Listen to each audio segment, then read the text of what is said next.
السلام عليكم ورحمة الله وبركاته. ازيكم عاملين ايه؟ يا رب تكونوا بألف خير. النهاردة هنعرض فيلا جديدة من فيلل كينج ماريوت، ان شاء الله تعجبكم. بصوا يا جماعة، الفيلا في كينج ماريوت بنسبة 99% التقسيم الداخلي بتاعها شبه بعضه. ريسبشن، أوضة ماستر، حمام تحت، مطبخ أمريكان. يعني حمام بيخدم الضيوف تحت، وأوضة ماستر بحمام، والمطبخ أمريكان مفتوح على الريسبشن. ده اللي أنا شوفته في كينج ماريوت.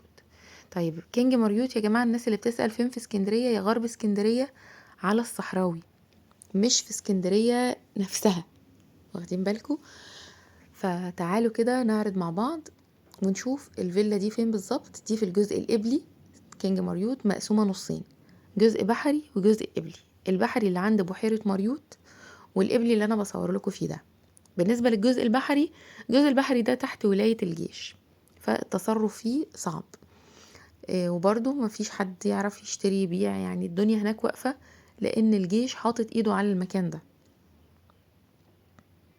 نيجي بقى للفيلا اللي معانا. زي ما شفتوا الجنينة والبسين، البسين بتاعها كبير ما شاء الله، يعني حلو جدا.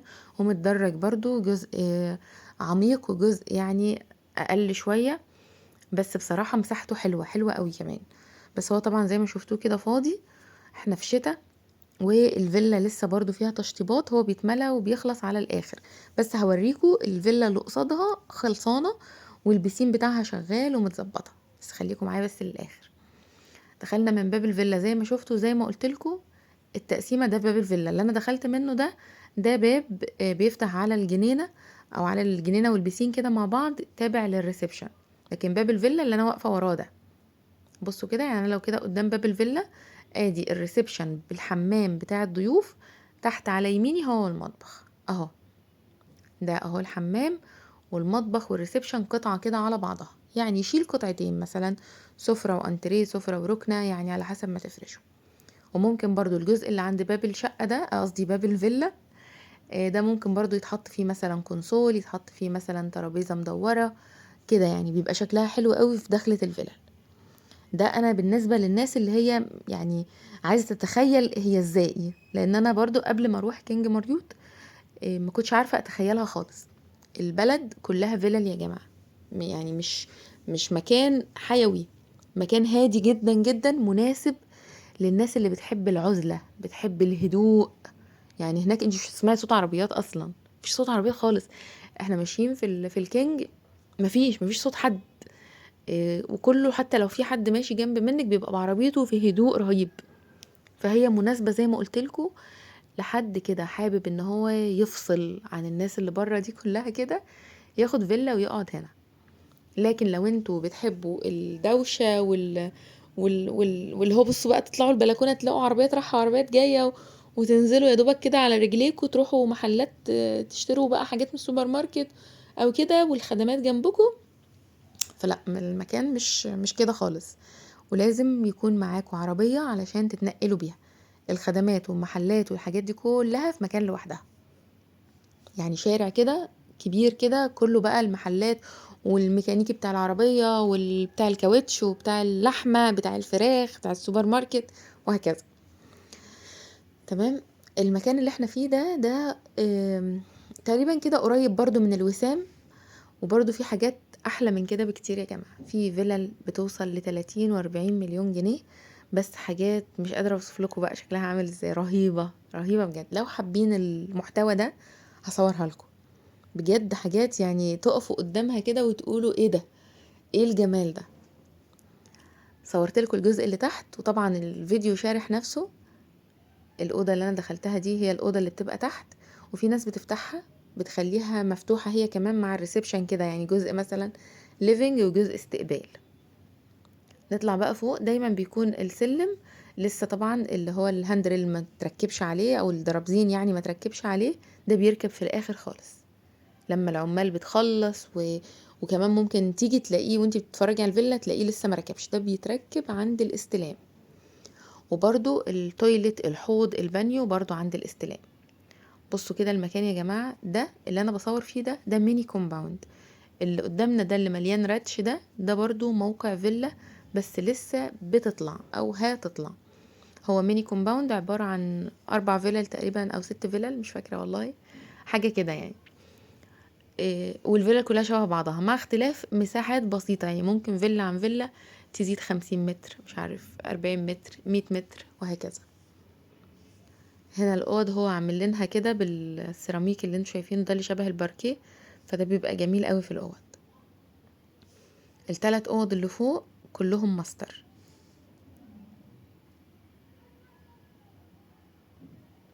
دي بلكونة اهي، بس طبعا برضو السور بتاعها لسه مركبش، بيبقى ستانلس.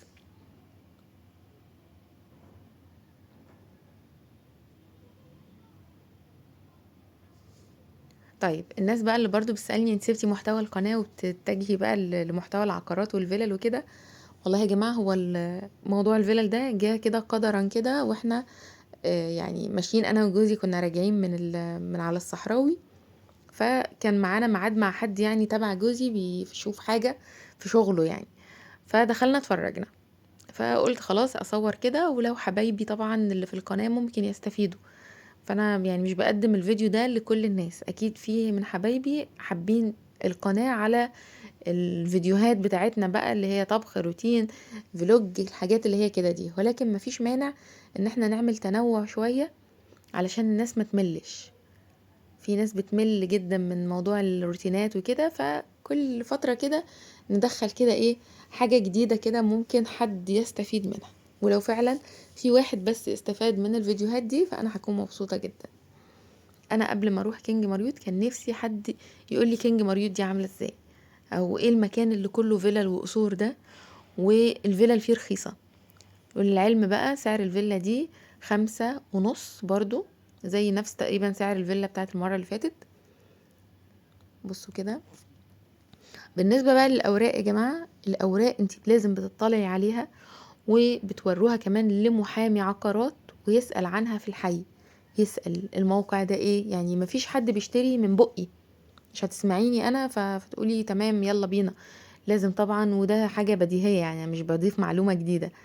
بشتري فيلا، بشتري شقة، بشتري أرض، أنا باخد صور من الأوراق بتاعتها سليمة 100%، وبسأل عنها في الحي، وخصوصا في الأماكن اللي هي مثلا ممكن تكون انتي مقلقة منها، يعني في ناس كتير دايما قلقانة من كينج ماريوت، لا تعالي خدي الورق وروحي اسألي عليه في الحي، لقيتي الموقع والدنيا تمام توكلي على الله، المكان هادي جدا زي ما قلتلكم. بالنسبة بقى لو عندك ولاد في مدارس وكده، هنا في مدارس انترناشونال وفي مدارس حكومي، بس برضو لازم عربية يا جماعة، المدارس مش في وسط الفلل كده، قريبة منها، ولكن لازم عربية تودي وتجيب الولاد. خلاص. وبرضو الدروس، السناتر، الحاجات دي كلها برضو لازم عربية. ده كده خلاص خرجنا بقى من باب الفيلا وطلعنا لحد الروف فوق، وده كده تاني الشكل الخارجي. هوريكم بقى الفيلا اللي قصادها اللي هي اتشطبت بنسبة 100% وخلصت خالص، البسين بتاعها شغال والقعدة معمولة وكله تمام، وكمان ساكنة، يعني هي متباعة اصلا، بس هو اللي مسؤول عن الكومباوند ده يعني قال لي تعالي اوريكي الشكل بيبقى عامل ازاي. بصوا برجولة كده بقعدة بكراسي بشمسية، البسين ده خلاص اتملى خالص اهو، وده كده الشكل النهائي لها. المعاينة مجانية، ورقم التواصل هتلاقوه تحت الفيديو. لو عجبكم الفيديو حطوا لايك، واشوفكم على خير، مع السلامة.